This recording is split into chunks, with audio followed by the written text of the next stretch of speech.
ഷിയോ എന്നു മുതലാണ് ഹൂഷുവിൻ്റെ ഒപ്പം താമസിക്കാൻ തുടങ്ങിയത് എന്ന് അന്വേഷിക്കാനായി ഷിൻ തൻ്റെ ഡ്രൈവറെ ഏൽപ്പിച്ചിരുന്നല്ലോ. അവനവിടെ താമസം തുടങ്ങിയിട്ട് വെറും 2 മാസം മാത്രമേ ആയിട്ടുള്ളൂ എന്ന് അധികം വൈകാതെ തന്നെ ഡ്രൈവർ അവൻ്റെ അടുത്ത് വന്ന് അറിയിക്കുന്നു. അതോടെ ലൈമാൻ ഡിസൈൻ കോമ്പറ്റീഷൻ പ്രഖ്യാപിച്ചതിന് ശേഷമാണ് ഷിയോ അങ്ങോട്ടേക്ക് താമസം മാറിയത് എന്ന് ഷിന്നിന് മനസ്സിലാവുന്നു. അതുകൊണ്ട് തന്നെ ഈ ഡിസൈൻ കോമ്പറ്റീഷനും അവൻ്റെ ഈ താമസവും തമ്മിൽ എന്തെങ്കിലും കണക്ഷൻ ഉണ്ടോ എന്ന് അവൻ ചിന്തിക്കാൻ തുടങ്ങുന്നു. അവൻ ഇപ്പോൾ താമസിക്കുന്ന ആ സ്ഥലത്തേതുപോലെയുള്ള ഡിസൈൻ ആയിരിക്കുമോ അവൻ പുതിയതായി ചെയ്യാൻ ഉദ്ദേശിക്കുന്നതെന്ന് ഷിൻ സംശയിക്കുന്നു. അവൻ്റെ ടീമംഗങ്ങളുമായി അവൻ അതിനെപ്പറ്റി ഒരു ചർച്ച നടത്തുന്നു. അവരിൽ നിന്ന് കിട്ടിയ ഐഡിയ എല്ലാം കൂടി കണക്ട് ചെയ്ത് അധികം വൈകാതെ തന്നെ അവനൊരു ചാനലിന് ഇൻ്റർവ്യൂ നൽകുന്നുണ്ട്. വളരെ സ്വാഭാവികമായി നടക്കുന്ന ഒരു ഇൻ്റർവ്യൂ പോലെയാണ് അവനത് പ്രസൻറ്റ് ചെയ്തത്. ആ ഇൻ്റർവ്യൂവിനിടയിൽ തങ്ങൾ ലൈമാൻ പ്രോജക്റ്റിൽ ഉപയോഗിക്കാൻ പോകുന്ന ഡിസൈൻ ഇന്ന രീതിയിലുള്ളതായിരിക്കും എന്നൊരു സൂചന അവൻ നൽകുന്നുണ്ട്. ഇത് ഷിയോൻ്റെ കമ്പനിക്ക് ശരിക്കും ദോഷം ചെയ്യുന്നു. കാരണം അവൻ ചെയ്യാൻ ഉദ്ദേശിക്കുന്ന അതേ ഡിസൈനെ പറ്റിയാണ് ഷിൻ ഇപ്പോൾ സംസാരിച്ചിരിക്കുന്നത്. അതുകൊണ്ട് തന്നെ ഇനി അവനത് പ്രസൻറ്റ് ചെയ്യുമ്പോൾ ഷിന്നിൻ്റെ കമ്പനിയെ അവർ കോപ്പി അടിച്ചതാണ് എന്നേ ലൈമാൻ ചിന്തിക്കുകയുള്ളൂ. അതുകൊണ്ട് ഈ അവസാന നിമിഷം തങ്ങളുടെ ഡിസൈനിൽ ഒരു മാറ്റം വരുത്താൻ ഷിയോ ഇപ്പോൾ നിർബന്ധിതനായിരിക്കുകയാണ്. അവനും തൻ്റെ ടീമംഗങ്ങളുമായി അതിനെപ്പറ്റി ചർച്ച ചെയ്യുന്നുണ്ടെങ്കിലും ആർക്കും പെട്ടെന്ന് പുതിയ ഐഡിയ ഒന്നും കണ്ടെത്താൻ സാധിക്കുന്നില്ല. അതുകൊണ്ട് തന്നെ അവന് മീറ്റിംഗ് പിരിച്ചുവിടേണ്ടി വരുന്നു. അവനാകെ മൂഡ് ഓഫ് ആണ് എന്ന് ഹൂഷുവിന് മനസ്സിലാവുന്നുണ്ട്. അവൻ വീട്ടിലേക്ക് പോകാതെ തനിച്ച് ഒരിടത്തിരിക്കുകയും ചെയ്യുന്നുണ്ട്. ഒരുപാട് സമയമായിട്ടും അവനെ കാണാത്തതുകൊണ്ട് മുമ്പ് അവൾ മുറിയിൽ കയറി കതവടച്ചിരുന്നപ്പോൾ അവൻ ചെയ്തതുപോലെ അവൾ കണ്ടിന്യൂസ് ആയിട്ട് അവന് മെസ്സേജ് അയക്കാൻ തുടങ്ങുന്നു. ഓരോരോ നിസ്സാര കാരണങ്ങൾ പറഞ്ഞ് അവനോട് വീട്ടിലേക്ക് വരാൻ അവൾ ആവശ്യപ്പെട്ടുകൊണ്ടിരിക്കുകയാണ്. അവനാണെങ്കിൽ അതിന് റിപ്ലൈ പോലും കൊടുക്കാതെ ഉഴപ്പിയിരിക്കുകയാണ്. ഈ സമയത്താണ് ശരിക്കും വളരെ അത്യാവശ്യമാണ് അവർ താമസിക്കുന്നതിന് താഴെയായി ബലൂൺ കച്ചവടം ചെയ്യാറുള്ള ഒരു അമ്മൂമ്മയുടെ കുറേ ബലൂൺ പറന്ന് തങ്ങളുടെ വീടിൻ്റെ റൂഫ് ടോപ്പിൽ തങ്ങിയിരിക്കുകയാണ്. അത് അത്യാവശ്യമായി എടുത്തു കൊടുക്കണം. അതുകൊണ്ട് അവൻ എത്രയും പെട്ടെന്ന് വീട്ടിലേക്ക് വന്നേ പറ്റുള്ളൂ എന്ന് പറഞ്ഞ് അവൾ മെസ്സേജ് അയച്ചത്. അങ്ങനെ അവളുടെ ശല്യം സഹിക്കവയ്യാതെ അവന് തിരികെ വീട്ടിലേക്ക് ചെല്ലേണ്ടി വരുന്നു. ആദ്യം അവിടെയുള്ള ചെടിക്ക് എന്തോ മരുന്നടിക്കാൻ വാങ്ങിക്കൊണ്ട് വരണമെന്നൊക്കെ ആയിരുന്നു അവൾ എക്സ്ക്യൂസ് പറഞ്ഞിരുന്നത്. അതുകൊണ്ട് ആ മരുന്ന് വാങ്ങിയായിരുന്നു അവൻ വന്നത്. പക്ഷേ അതേപോലെ ഒന്ന് അവിടെ ഓൾറെഡി ഇരിക്കുന്നത് കണ്ട് നീ എന്നോട് കള്ളം പറഞ്ഞതാണല്ലേ എന്ന് അവൻ ചോദിച്ചപ്പോൾ ഞാനിപ്പോൾ ഇങ്ങനെ ഒരു കള്ളം പറഞ്ഞില്ല എന്നെങ്കിൽ ഡിസൈൻ കോമ്പറ്റീഷൻ്റെ അന്ന് വരെ നീ ഇങ്ങനെ മൂഡ് ഓഫ് ആയിട്ട് ഇരുന്നേനെന്ന് അവൾ പറയുന്നു. മുമ്പ് അവൾ മൂഡ് ഓഫ് ആയിരുന്ന സമയത്ത് അവൻ പറഞ്ഞ അതേ ഡയലോഗ് അവളിപ്പോൾ തിരിച്ചു കാച്ചിയതാണ്. ഇക്കാര്യത്തിൽ കള്ളം പറഞ്ഞതാണെങ്കിലും ബലൂണുകൾ മുകളിൽ തങ്ങി എന്ന് പറഞ്ഞത് സത്യം തന്നെയാണ്. അവൻ എടുക്കാൻ തന്നെ ഹെൽപ്പ് ചെയ്യാൻ അവൾ പറയുന്നുണ്ടെങ്കിലും അവനിപ്പോൾ അത് വിശ്വസിക്കാൻ തയ്യാറാവാതെ അവിടെ മാറിയിരിക്കുന്നു. അവസാനം ഹൂഷു തനിയെ ഞാൻ എടുത്തോളാം എന്ന് പറഞ്ഞ് ഇനിയും എടുത്തുകൊണ്ട് മുകളിലേക്ക് പോകാൻ തയ്യാറെടുത്തപ്പോൾ അവൻ വന്ന് അവളെ ഹെൽപ്പ് ചെയ്യുന്നുണ്ട്. അങ്ങനെ അവൻ തന്നെ ഇനിയും എടുത്തുകൊണ്ട് മുകളിലേക്ക് പോകുന്നു. അവൾ പറഞ്ഞതുപോലെ ശരിക്കും റൂഫിൽ ബലൂൺ തങ്ങിയിരിപ്പുണ്ടായിരുന്നു. അവൻ്റെ മുറിക്ക് മുകളിലുള്ള ഒരു സ്ഥലത്തു കൂടിയാണ് അങ്ങോട്ടേക്ക് കയറേണ്ടത്. അങ്ങനെ അവൾ ആദ്യം കയറുന്നു. അവനെ കൂടി നിർബന്ധിച്ച് അവൾ പുറകെ വലിച്ച് കയറ്റുന്നുണ്ട്. ആ ബലൂൺ അങ്ങനെ ഒരുപാട് സമയം അവിടെ തങ്ങിയിരുന്നത് കാരണം അവസാനം അതിൻ്റെ ഓണറായ മുത്തശ്ശിക്ക് അതിൻ്റെ വില നൽകേണ്ടി വന്നു. അതുകൊണ്ട് ഇനിയിപ്പോൾ ഇത് നമുക്ക് തന്നെ ഉപയോഗിക്കാമെന്ന് ഹൂഷു പറയുന്നുണ്ട്. ആ റൂഫിന് മുകളിൽ കയറിയിരുന്ന് അവിടോട്ട് നോക്കുന്ന വ്യൂ കുറച്ച് ഭംഗിയുള്ളതായിരുന്നു. അതുകൊണ്ട് കുറച്ച് സമയം അവർ അവിടെ സ്പെൻഡ് ചെയ്യുന്നുണ്ട്. ഹൂഷു അവന് വേണ്ടി കഴിക്കാനൊക്കെ ഓർഡർ ചെയ്ത് വെച്ചിട്ടുണ്ടായിരുന്നു. രണ്ടുപേരും കൂടി അവിടെ ഇരുന്നത് കഴിക്കുന്നു. അക്കൂട്ടത്തിലാണ് അവളുടെ പേരൻസും പണ്ടുണ്ടായിരുന്ന ഫ്രണ്ട്സും ഒക്കെ അവിടെ നിന്ന് താമസം മാറ്റിയിട്ടും ഇപ്പോഴും അവൾ മാത്രം പിന്നെയും അവിടെ താമസിക്കാൻ ഇഷ്ടപ്പെടുന്നത് എന്തുകൊണ്ടാണ് എന്ന് അവൻ ചോദിച്ചത്. നൊസ്റ്റാൾജിയ തന്നെയാണ് മെയിൻ റീസണായിട്ട് അവൾ പറഞ്ഞത്. ഇവിടെ താമസിക്കുന്നതിൻ്റെ പ്രധാന കാരണം ഇവിടെയുള്ള ഓർമ്മകളാണ് എന്നൊക്കെ പറഞ്ഞ് അവൾ പഴയ കുറച്ച് ഓർമ്മകൾ അവനുമായിട്ട് ഷെയർ ചെയ്യുന്നുണ്ട്. അവിടെ ഉണ്ടായിരുന്ന ഓരോ ആളുകളെ പറ്റിയുള്ള ഓർമ്മകളാണത്. ഇങ്ങനെയൊക്കെ ആണെങ്കിലും അവിടെ താമസിക്കാനുള്ള പ്രാക്ടിക്കലായിട്ടുള്ള കുറേ ബുദ്ധിമുട്ടുകളെ പറ്റിയും അവൾ പറയുന്നുണ്ട്. ഉദാഹരണത്തിന് അവളുടെ അച്ഛനെ പോലെ കാലിന് സുഖമില്ലാത്ത ഒരാൾക്ക് ലിഫ്റ്റ് സൗകര്യമൊന്നുമില്ലാത്ത ആ ബിൽഡിങ്ങുകളിൽ താമസിക്കുന്നത് വളരെ ബുദ്ധിമുട്ടുള്ള കാര്യമാണ്. അതേപോലെ തന്നെ സൗണ്ട് പ്രൂഫ് ഇല്ലായ്മയും മറ്റ് പല അസൗകര്യങ്ങളും അവൾ പറയുന്നുണ്ട്. ഇങ്ങനെ ഈ അസൗകര്യങ്ങളെല്ലാം മെച്ചപ്പെടുത്തിയിട്ട് ഇതേപോലെയുള്ള ലൈനുകൾ ഉണ്ടാക്കിയിരുന്നെങ്കിൽ അവിടെ താമസിക്കാൻ വളരെ നല്ലതായിരുന്നു എന്നൊരു അഭിപ്രായം കൂടി അവൾ പറയുന്നുമുണ്ട്. അതൊക്കെ പറഞ്ഞതിന് ശേഷം അവൻ തളരരുത്, എന്തായാലും ഉറപ്പായും കൂടുതൽ ധൈര്യത്തോടെ മത്സരിക്കണം എന്നൊക്കെ പറഞ്ഞവൾ അവന് കോൺഫിഡൻസ് നൽകാനും ശ്രമിക്കുന്നു. അല്ലെങ്കിലും എനിക്ക് പിന്മാറാൻ യാതൊരു ഉദ്ദേശവുമില്ല എന്ന് അവൻ പറയുന്നുണ്ട്. ഹൂഷു പിന്നെ അധികം സമയം അവിടെ ഇരിക്കാൻ ഉദ്ദേശിക്കുന്നുണ്ടായിരുന്നില്ല. അവന് കുറച്ച് സമയം കൂടി അവിടെ ഇരിക്കണമെന്നുണ്ടായിരുന്നു. അതുകൊണ്ട് അവൾ തനിയെ പോകാൻ തുടങ്ങിയപ്പോൾ ഈ ബലൂണെല്ലാം അവൾ എന്ത് ചെയ്യാനാണ് ഉദ്ദേശിക്കുന്നതെന്ന് അവൻ ചോദിക്കുന്നുണ്ട്. നാളെ നേരം വെളുത്ത് കഴിയുമ്പോൾ എന്തെങ്കിലും ചെയ്യാമെന്ന് പറഞ്ഞ് ഹൂഷു അതുമായി പോകുന്നു. അടുത്ത ദിവസം രാവിലെ ഷിയു പുറത്ത് നല്ല ബഹളം കേട്ടാണ് ഉണർന്നത്. അങ്ങനെ ബാൽക്കണിയിൽ ചെന്ന് നോക്കുമ്പോൾ ഹൂഷു കുറേ കുട്ടികൾക്ക് ആ ബലൂണുകളൊക്കെ വിതരണം ചെയ്യുന്നത് കാണുന്നു. അതിൽ നിന്ന് ഒരെണ്ണം പറന്ന് മുകളിലേക്ക് വന്നത് അവൻ പിടിച്ചു വെക്കുന്നുണ്ട്. ബാക്കിയുള്ളതെല്ലാം കുട്ടികൾക്ക് നൽകിയ ശേഷം അവളും അങ്ങോട്ടേക്ക് ചെല്ലുന്നു. ഇപ്പോൾ ഇവിടെ നീ പരിസരം വീക്ഷിക്കുമ്പോൾ നീ ഇന്നലെ പറഞ്ഞ കഥകളൊക്കെയാണ് എൻ്റെ മനസ്സിലേക്ക് വരുന്നത്. ഞാനും ആ ഓർമ്മകളിലൊക്കെ ജീവിച്ചതുപോലെ എനിക്കൊരു ഫീലിംഗ് ഉണ്ടാകുന്നു എന്നൊക്കെ അവൻ അവളോട് പറയുന്നുണ്ട്. ഇപ്പോൾ തങ്ങൾ ബലൂൺ നൽകിയ കുട്ടികൾക്ക് ഒരു 10-20 വർഷം കഴിയുമ്പോൾ അവരുടെ ഓർമ്മകളിൽ ഈ ബലൂൺ കിട്ടിയത് വലിയൊരു സംഭവമായിട്ട് ഓർത്തിരിക്കാൻ സാധ്യതയുണ്ട്. അങ്ങനെ അവരുടെ ഓർമ്മകളിൽ നമ്മളും ഉൾപ്പെടാൻ സാധ്യതയുണ്ട് എന്നൊക്കെ ഹൂഷുവും അപ്പോൾ പറയുന്നു. പെട്ടെന്നാണ് ഓഫീസിലേക്ക് പോകാമെന്ന് പറഞ്ഞ് അവൻ അതിനായി തയ്യാറെടുക്കാൻ പോയത്. അങ്ങനെ അവർ രണ്ടുപേരും കൂടി ഓഫീസിലെത്തുന്നു. അവധി ദിവസമാണ് എന്നുള്ള കാര്യം ഹൂഷു മറന്നുപോയിരുന്നു. അതുകൊണ്ട് തന്നെ വേറെ ആരെയും അവൾ വിവരം അറിയിച്ചിരുന്നില്ല. അതുകൊണ്ട് അവർ ചെല്ലുമ്പോൾ അവർ രണ്ടുപേരും മാത്രമേ അവിടെ ഉണ്ടായിരുന്നുള്ളൂ. പക്ഷേ അധികം വൈകുന്നതിന് മുമ്പ് ഓരോരുത്തരായി അങ്ങോട്ടേക്ക് എത്താൻ തുടങ്ങുന്നു. ആദ്യം സുനാണ് വന്നത്, പിന്നെ ഓരോരോ അംഗങ്ങളായി വരുന്നു. സാറ്റർഡേ ആയിട്ട് പോലും തങ്ങളുടെ പ്രോജക്റ്റ് ഇങ്ങനെ ഒരു അനിശ്ചിതാവസ്ഥയിൽ നിൽക്കുന്നതുകൊണ്ട് ആർക്കും സ്വസ്ഥമായി വീട്ടിലിരിക്കാൻ പറ്റുന്നുണ്ടായിരുന്നില്ല. അങ്ങനെ എല്ലാവരും അവിടെ വന്ന് ഓവർ ടൈം ചെയ്യുന്നു. ഇത്ര സപ്പോർട്ടായിട്ടുള്ള ഒരു ടീം തന്നെയാണ് ഷിയുവിൻ്റെ ഏറ്റവും വലിയ സന്തോഷം. എന്തായാലും അവരെല്ലാം കൂടി ഒരുമിച്ചിരുന്ന് ആ ഡിസൈനൊക്കെ വീണ്ടും റിവൈസ് ചെയ്യാൻ തുടങ്ങുന്നു. ഡിസൈൻ കോമ്പറ്റീഷൻ്റെ തലേ ദിവസം വരെ അവരെല്ലാവരും ഈ ഹാർഡ് വർക്ക് തുടരുന്നുണ്ട്. അങ്ങനെ എല്ലാവരും കാത്തിരുന്ന ആ മത്സര ദിവസം ആയിരിക്കുന്നു. മത്സരം നടക്കുന്ന സ്ഥലത്ത് അതിൽ പങ്കെടുക്കുന്ന മിക്കവാറും കമ്പനിയിലെ പാർട്ടിസിപ്പേറ്റ്സ് എല്ലാം എത്തിയിട്ടുണ്ട്. ഷിന്നിൻ്റെ കമ്പനിയിൽ നിന്നും ആളുകൾ എത്തുന്നു.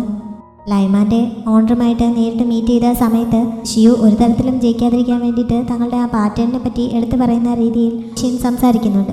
ഷിയു മത്സരത്തിൽ പങ്കെടുക്കാൻ വരില്ല എന്ന് തന്നെയായിരുന്നു അവൻ്റെ പ്രതീക്ഷ. പക്ഷേ അവനെ നിരാശപ്പെടുത്തിക്കൊണ്ട് മത്സരം തുടങ്ങുന്നതിന് മുമ്പ് തന്നെ ഷിയുവും അവൻ്റെ ടീം അംഗങ്ങളും എത്തുന്നുണ്ട്. ടീം അംഗങ്ങൾ എന്ന് പറഞ്ഞാൽ മറ്റാരുമല്ല, ഹൂഷുവും സുന്നും തന്നെയാണ്. അധികം വൈകാതെ മത്സരം തുടങ്ങുന്നു. അവിടെ വന്നിട്ടുണ്ടായിരുന്ന കമ്പനികളെല്ലാം ഓരോരുത്തരായി തങ്ങളുടെ പ്രൊപ്പോസൽസ് അവിടെ പ്രസൻറ്റ് ചെയ്യുന്നുണ്ട്. ഷിന്നും തങ്ങളുടെ പ്രൊപ്പോസലും അവിടെ പ്രസൻറ്റ് ചെയ്യുന്നു. AI ഒക്കെ ഉൾപ്പെടുത്തിക്കൊണ്ടുള്ള ഒരു പ്രോജക്റ്റാണ് അവൻ മുന്നോട്ട് വെച്ചത്. ഇതിന് മുകളിൽ ഷിയു ഒരു പ്രസൻറ്റേഷൻ എന്തായാലും നടത്തില്ല എന്ന കോൺഫിഡൻസ് അവനുണ്ടായിരുന്നുവെന്ന് തോന്നുന്നു. അത്ര ആത്മവിശ്വാസത്തോടെയാണ് അവനത് പ്രസൻറ്റ് ചെയ്തിട്ട് തിരികെ പോയിരുന്നത്. അടുത്തത് ഷിയുവിൻ്റെ ഊഴമായിരുന്നു. അവൻ പ്രപ്പോസൽ പ്രസൻറ്റ് ചെയ്യാൻ തുടങ്ങിയപ്പോൾ ഷിൻ നേരത്തെ പറഞ്ഞിട്ട് പോയതിന് സമാനമായിട്ട് തന്നെയാണ് എല്ലാവർക്കും ഫീൽ ചെയ്യുന്നത്. അതുകൊണ്ട് തന്നെ ഇതൊരു കോപ്പിയടിയാണ് എന്ന രീതിയിൽ ആദ്യം എല്ലാവരും അത്ര ശ്രദ്ധിക്കാതെ ഇരിക്കുന്നുണ്ട്. താൻ വിജയിച്ചു എന്ന മട്ടിൽ ഷിൻ അവിടെ ഇരുന്ന് ചിരിക്കുന്നുമുണ്ട്. അപ്പോഴാണ് തൻ്റെ ഐഡിയയെ പറ്റി കൂടുതൽ കാര്യങ്ങൾ ഷിയു പറഞ്ഞു തുടങ്ങിയത്. ഷിൻ ആദ്യം പറഞ്ഞതിനോട് സാമ്യം തോന്നുമെങ്കിലും അതിൽ നിന്ന് വളരെ വ്യത്യസ്തമായിട്ടുള്ള ഒരു പ്രപ്പോസലായിരുന്നു അവൻ മുന്നോട്ട് വെച്ചത്. അതിന് ഹൂഷു കഴിഞ്ഞ ദിവസം പറഞ്ഞ കുറച്ച് കാര്യങ്ങൾ അവനെ ഹെൽപ്പ് ചെയ്യുകയും ചെയ്യുന്നുണ്ടായിരുന്നു. അങ്ങനെയുള്ള സ്ഥലത്ത് താമസിക്കുന്നത് അവിടെയുള്ള ഓർമ്മകൾ വിട്ടുകളയാൻ താല്പര്യമില്ലാത്തത് കൊണ്ടാണ്, അതിപ്പോഴും ഹൃദയത്തോട് ചേർത്ത് വെച്ചിരിക്കുന്നതുകൊണ്ടാണ് എന്നൊക്കെ അവൾ പറഞ്ഞിരുന്നല്ലോ. ആ ഒരു കാര്യം തീമായിട്ട് എടുത്തിട്ട് അങ്ങനെ ഈ ലൈനുകളിൽ വന്ന് താമസിക്കുന്നവർക്ക് അവരുടെ പാസ്റ്റിലേക്ക് കടന്നു പോകാൻ പറ്റുന്ന രീതിയിൽ VR കണ്ണടകൾ ഉപയോഗിച്ചുള്ള ഒരു പ്രപ്പോസലാണ് അവൻ സബ്മിറ്റ് ചെയ്തത്. ലൈമാൻ്റെ ഓണർക്കും കുറേ ജഡ്ജസിനും അവൻ്റെ ഈ ഐഡിയ വളരെയധികം ഇഷ്ടമാവുന്നുണ്ട്. അതുകൊണ്ട് തന്നെ ഇത് തനിക്കൊരു വെല്ലുവിളിയാവുമെന്ന് ഷിന്നിന് അപ്പോൾ തന്നെ സൂചന കിട്ടുന്നു. ഷിയോ പ്രപ്പോസൽ അവതരിപ്പിച്ചു കഴിഞ്ഞപ്പോൾ അവിടെ നിറഞ്ഞ കയ്യടിയായിരുന്നു. ഈ സമയത്ത് സ്ക്രീനിൽ ഡിസൈനേഴ്സിൻ്റെ കൂട്ടത്തിൽ തൻ്റെ പേര് എഴുതി കാണിച്ചത് കണ്ടപ്പോൾ ഹൂഷുവിന് സന്തോഷം കൊണ്ട് ചെറുതായിട്ട് കണ്ണൊക്കെ നിറയുന്നുണ്ട്. എല്ലാവരും പ്രപ്പോസൽസ് അവതരിപ്പിച്ചു കഴിഞ്ഞപ്പോൾ ജഡ്ജസിന് തമ്മിൽ കമ്മ്യൂണിക്കേറ്റ് ചെയ്യുന്നതിനായിട്ട് കുറച്ച് സമയം മാറ്റിവെക്കുന്നു. റിസൾട്ട് അറിയുന്നതിന് വേണ്ടിയിട്ട് എല്ലാവരും പുറത്ത് വെയിറ്റിങ്ങിലാണ്. ഈ സമയത്ത് സുൻ ടെൻഷൻ അടിച്ചിട്ട് ഇടയ്ക്കിടയ്ക്ക് ബാത്റൂമിലൊക്കെ ഓടി പോകുന്നുണ്ട്. തങ്ങൾ ചെയ്യാനുള്ളതെല്ലാം ചെയ്തു കഴിഞ്ഞു, ഇനി എന്തായാലും വരുന്നത് പോലെ വരട്ടെ എന്നുള്ള ചിന്തയിലാണ് ഷിയു. ഹൂഷുവും വലിയ ടെൻഷനൊന്നുമില്ലാതെ അവൻ്റെ കൂടെ തന്നെ ഉണ്ട്. അധികം വൈകാതെ റിസൾട്ടുകൾ അനൗൺസ് ചെയ്യുന്നുണ്ട്. പക്ഷേ ആരാണ് ജയിച്ചതെന്ന് ആ സമയത്ത് കാണിക്കുന്നില്ല. പകരം ഹൂഷുവും ഷിയുവും ഒക്കെ നിരാശരായിട്ട് അവരുടെ ഓഫീസിലേക്ക് തിരികെ എത്തുന്നതാണ് കാണിക്കുന്നത്. അവിടെ ഉള്ളവരും റിസൾട്ട് അറിയാൻ വേണ്ടി വല്ലാതെ വെയിറ്റിങ്ങിലാണ്. തങ്ങൾ ഫെയിലായി എന്ന രീതിയിൽ കുറച്ചു നേരം സസ്പെൻസ് ഇരിച്ച് സുൻ ചെറിയ ബിൽഡപ്പൊക്കെ എപ്പോഴത്തെയും പോലെ ഇടുന്നുണ്ട്. പക്ഷേ ഹൂഷു ചിരി അടക്കാൻ വല്ലാതെ പാടുപെടുന്നു. അവളിങ്ങനെ ചിരിക്കുന്നത് കാരണം തന്നെ അവർക്ക് പെട്ടെന്ന് കള്ളത്തരം നിർത്തി സത്യം പറയേണ്ടി വരുന്നു. ഡിസൈൻ കോമ്പറ്റീഷനിൽ അവർ തന്നെയാണ് വിന്നായിരിക്കുന്നത്. എല്ലാവർക്കും ശരിക്കും സന്തോഷമാവുന്നുണ്ട്. കുറേ ദിവസങ്ങളായിട്ട് റെസ്റ്റൊന്നുമില്ലാതെ എല്ലാവരും നന്നായി പണിയെടുക്കുകയായിരുന്നല്ലോ. അതുകൊണ്ട് ഇന്നെല്ലാവരോടും നേരത്തെ പോയിക്കോളാൻ ഷോയ്വാൻ പറയുന്നു. അടുത്ത തന്നെ ഒരു ദിവസം ഈ വിജയം ആഘോഷിക്കുന്നതിന് വേണ്ടി ഒരു വിരുന്ന് നടത്താമെന്നും അവൾ ഓഫർ ചെയ്യുന്നുണ്ട്. സാറ്റർഡേയിൽ ഒരു കോളേജ് റീയൂണിയനുള്ള വിവരം വാങ് സാവോയുടെ നേരത്തെ തന്നെ പറഞ്ഞിരുന്നല്ലോ. അവൾ കൃത്യസമയത്ത് തന്നെ അവിടെ എത്തി അവനെ വെയിറ്റ് ചെയ്ത് നിൽക്കുന്നുണ്ട്. അവൻ ഒരുപാട് ലേറ്റായിട്ടാണ് വന്നത്. അവൾ തണുത്ത് വിറച്ച് നിൽക്കുന്നതുകൊണ്ട് അവൻ കോട്ടൊക്കെ ഊരി അവളെ ഇടിപ്പിച്ചുകൊണ്ട് അകത്തേക്ക് പോകുന്നു. ഫ്രണ്ട്സിനൊപ്പം ഇരുന്ന് സംസാരിക്കുന്ന കൂട്ടത്തിൽ അവർ ഇവരുടെ മാരേജിനെ പറ്റിയൊക്കെ സംസാരിക്കുന്നുണ്ട്. കോളേജ് കഴിഞ്ഞ ഉടൻ തന്നെ പ്രണയത്തിലായി അവർ വിവാഹം ചെയ്യുകയായിരുന്നു. കോളേജ് ടൈമിലൊക്കെ വാങ്ങിൻ്റെ പുറകിൽ ഒരുപാട് ഗേൾസ് നടക്കുന്നുണ്ടായിരുന്നു. അവനിങ്ങനെ കോളേജ് കഴിഞ്ഞ ഉടൻ തന്നെ വിവാഹം കഴിച്ചത് അവരെയൊക്കെ നിരാശരാക്കി എന്നൊക്കെ കൂട്ടത്തിൽ പലരും കമൻ്റ് അടിക്കുന്നുണ്ട്. അങ്ങനെ ഓരോന്ന് പറയുന്ന കൂട്ടത്തിലാണ് ചീഷിനെ പറ്റിയുള്ള സംസാരം അവിടെ വന്നത്. മുമ്പ് ഒരു കോൺഫറൻസിന് പോയ സമയത്ത് ഒരു കോളേജ് ജൂനിയറിനെ വാങ് മീറ്റ് ചെയ്തിരുന്നല്ലോ, അതാണ് ചീഷിൻ. അവൾക്ക് വാങ്ങിനോട് നല്ല താല്പര്യമുണ്ടായിരുന്നു. അങ്ങനെ അവൻ പഠിക്കുന്ന കോഴ്സൊക്കെ അവൾ പ്രത്യേകം എടുത്ത് പഠിച്ചതായിരുന്നു. പക്ഷേ പിന്നീട് അവനിങ്ങനെ പെട്ടെന്ന് വിവാഹം കഴിച്ചത് കാരണം അവൾക്ക് നിരാശയാൻ വേണ്ടി വന്നതാണ്. അന്ന് കോൺഫറൻസ് വെച്ച് കണ്ടപ്പോഴും അവൻ്റെ കോൺടാക്റ്റിന് വേണ്ടി അവൾ ശ്രമിച്ചെങ്കിലും അവൻ റിജക്റ്റ് ചെയ്തു. പിന്നീട് തന്നെ വന്ന് കണ്ട് അവൾ അവൻ്റെ കോൺടാക്റ്റ് ചോദിച്ചെങ്കിലും അപ്പോഴും വാങ് അത് നൽകാൻ സമ്മതിച്ചില്ല എന്നൊക്കെ അവനെ ഈ റീയൂണിയന് ക്ഷണിച്ച ഫ്രണ്ട് അവിടെ ഇരുന്ന് പറയുന്നുണ്ട്. സാവോ ഇതിനെ പറ്റിയൊന്നും അറിഞ്ഞിരുന്നില്ലല്ലോ, അതുകൊണ്ട് തന്നെ ഇതൊന്നും തന്നോട് ഇതുവരെ പറയാതിരുന്നത് എന്താണെന്ന് അവൾ ചോദിക്കുന്നുണ്ട്. ഇത്ര നിസ്സാരമായ കാര്യങ്ങളൊന്നും പറയേണ്ട ആവശ്യമുണ്ടെന്ന് തോന്നിയില്ല എന്നാണ് വാങ് പറഞ്ഞത്. വാങ്ങിനെ ഒരു മോഡൽ ഹസ്ബൻഡായിട്ടൊക്കെ എല്ലാവരും പുകഴ്ത്തുന്നു. അവർക്ക് വേണ്ടി എല്ലാവരും ചിയേഴ്സ് അടിക്കുകയും ചെയ്യുന്നുണ്ട്. പാർട്ടിയൊക്കെ കഴിഞ്ഞ് തിരികെ പോകാനായി സാവോ ടാക്സി വെയിറ്റ് ചെയ്ത് നിൽക്കുന്ന സമയത്ത് മുമ്പ് തങ്ങളുടെ കമ്പനിക്ക് കിട്ടേണ്ടിയിരുന്ന ഒരു പ്രോജക്റ്റ് അടുത്ത സമയത്ത് നഷ്ടമായതിനെ പറ്റി വാങ് അവളോട് പറയുന്നു. ആ പ്രോജക്റ്റ് നഷ്ടമായതുകൊണ്ട് തന്നെ അവനിപ്പോൾ നല്ല തിരക്കിലാണ്. അതുകൊണ്ടാണ് വീട്ടിലേക്ക് ചെല്ലാനൊന്നും പറ്റാത്തത്. മറ്റൊരു വലിയ കമ്പനി ഇപ്പോൾ ഫണ്ട് ഇൻവെസ്റ്റ് ചെയ്യുന്നതിന് താല്പര്യം കാണിച്ചിട്ടുണ്ട്. അതൊക്കെ നന്നായി നടന്നാൽ ഉടനെ പ്രശ്നങ്ങളെല്ലാം അവസാനിക്കും, അങ്ങനെ വീട്ടിലേക്ക് വരാൻ പറ്റും എന്നൊക്കെ അവൻ പറയുകയും ചെയ്യുന്നു. സാവോ അതൊന്നും കൂടുതൽ ചോദ്യം ചെയ്യാൻ നിൽക്കുന്നില്ല. അവൻ്റെ പ്രശ്നങ്ങളൊക്കെ എത്രയും പെട്ടെന്ന് സോൾവ് ആവട്ടെ എന്നാണ് അവളുടെ ആഗ്രഹം. അപ്പോഴേക്കും അവർ ബുക്ക് ചെയ്ത ടാക്സി എത്തുന്നു. അങ്ങനെ അവൾ അതിൽ കയറി പോകുന്നുണ്ട്. വാങ് ജോലി സ്ഥലത്തേക്ക് തിരികെ പോകുന്നു. ഷിയു സ്ഥിരമായി പോകാനുള്ള ബാറിലേക്ക് അന്ന് എത്തിയപ്പോൾ ഷിൻ അവിടെ ഇരിപ്പുണ്ടായിരുന്നു. അവനെ വെയിറ്റ് ചെയ്തതുപോലെ ആയിരുന്നു അവൻ അവിടെ ഇരിപ്പുണ്ടായിരുന്നത്. മത്സരത്തിൽ അവൻ തന്നെ പരാജയപ്പെടുത്തിയതിൻ്റെ വാശി ഷിന്നിന് നന്നായിട്ടുണ്ട്. അതുകൊണ്ട് തന്നെ അവനെ പ്രകോപിപ്പിക്കുന്ന രീതിയിൽ ഷിൻ പലതും പറയുന്നു. ഷിയുവും ഒട്ടും വിട്ടുകൊടുക്കാൻ തയ്യാറാവാതെ അവനെ വെല്ലുവിളിച്ചുകൊണ്ട് തന്നെ തിരിച്ചും സംസാരിക്കുന്നു. അതിനുശേഷം അകത്തേക്ക് കയറി പോകുന്നുണ്ട്. അവിടെ ഒരു മെമ്പർഷിപ്പ് എടുക്കുന്നതിനെ പറ്റി ഷിൻ നേരത്തെ സംസാരിച്ചുകൊണ്ടിരുന്നതായിരുന്നു എന്ന് തോന്നുന്നു. അതിൻ്റെ ആൾ വന്ന് അതിനെപ്പറ്റി പറഞ്ഞപ്പോൾ ഇവിടെ ഇങ്ങനെ എല്ലാവരെയും കയറാൻ അനുവദിക്കുന്നതുകൊണ്ട് എനിക്ക് ഇവിടുത്തെ മെമ്പർഷിപ്പ് വേണ്ട എന്ന് പറഞ്ഞിട്ട് ഷിൻ അവിടെ നിന്ന് പോകുന്നുണ്ട്. ഷിയു മുമ്പ് ഒരു തവണ അവിടെ വെച്ച് മീറ്റ് ചെയ്ത അതേ ഫ്രണ്ടിനെ മീറ്റ് ചെയ്യാൻ വേണ്ടി തന്നെയായിരുന്നു വന്നത്. അവൻ പറഞ്ഞ അനുസരിച്ച് ആ ഫ്രണ്ട് മുമ്പ് അവൻ അന്വേഷിച്ചു പോയ ആളുമായി സഹകരിച്ചുകൊണ്ടിരുന്ന കുറേ പേരുടെ ഡീറ്റെയിൽസൊക്കെ കണ്ടുപിടിച്ചുകൊണ്ട് വന്നിരിക്കുകയാണ്. ആ കൊണ്ടുവന്നിരുന്ന ഡീറ്റെയിൽസിൽ ഒന്നും ഷിയുവിന് ഉപകാരപ്പെടുന്നുണ്ടായിരുന്നില്ല. അപ്പോഴാണ് മറ്റാരെക്കുറിച്ചോ ആ ഫ്രണ്ട് പറഞ്ഞത്. അയാളെ പറ്റി പക്ഷെ കൂടുതൽ വിവരങ്ങളൊന്നും കിട്ടിയിട്ടില്ല. അയാൾ ഒരു ഡ്രൈവറായിരുന്നു. പിന്നീട് പെട്ടെന്ന് വളരെ ഉയർന്ന നിലയിലേക്ക് എത്തിപ്പെടുകയായിരുന്നു. അതിന് പിന്നിൽ എന്തൊക്കെയോ കളികളുണ്ടെന്നാണ് പറഞ്ഞു കേട്ടത്. പക്ഷേ അയാളെക്കുറിച്ച് കൂടുതൽ ഡീറ്റെയിൽസ് ഒന്നും കളക്ട് ചെയ്യാൻ സാധിച്ചില്ല. എന്നാൽ അയാൾക്ക് സൂലിങ്ങുമായിട്ട് എന്തോ കണക്ഷൻ ഉണ്ട് എന്നും അറിയാൻ സാധിച്ചു എന്നൊക്കെ ആ ഫ്രണ്ട് അവനെ അറിയിക്കുന്നു. അവിടെ നിന്ന് ഷിയു നേരെ പോയത് അവൻ്റെ സ്വന്തം ഫ്ലാറ്റിലേക്കാണ്. അവിടെ ഒരു മുറി തന്നെ അവൻ ഇതിനു വേണ്ടിയിട്ടായി തയ്യാറാക്കിയിട്ടുണ്ടെന്ന് തോന്നുന്നു. അവിടെ ഇതുമായിട്ട് കണക്ട് ചെയ്ത് ഒരു ബോർഡിൽ എന്തൊക്കെയോ നോട്ട്സ് ചെയ്യുകയും കുറേ ഫയലുകളൊക്കെ സൂക്ഷിച്ചിരിക്കുന്നത് കാണിക്കുകയും ഒക്കെ ചെയ്യുന്നുണ്ട്. ഇപ്പോൾ കിട്ടിയ ഡീറ്റെയിൽസും അവൻ അവിടെ തന്നെയാണ് കൊണ്ട് സൂക്ഷിച്ചു വെച്ചിരിക്കുന്നത്. ഷിന്നെന്ന് വീട്ടിലെത്തിയപ്പോൾ അവൻ്റെ അച്ഛൻ വിദേശത്ത് നിന്ന് തിരികെ എത്തി അവിടെ ഉണ്ടായിരുന്നു. ലൈമാൻ്റെ മത്സരത്തിൽ അവൻ പരാജയപ്പെട്ടതിന് അച്ഛൻ അവനെ കുറ്റപ്പെടുത്തുന്നുണ്ട്. ഷിയുവിനെ കണ്ടു പഠിക്കാനും പറയുന്നു. പക്ഷേ ഷിന്നത് അംഗീകരിച്ചു കൊടുക്കുന്നില്ല.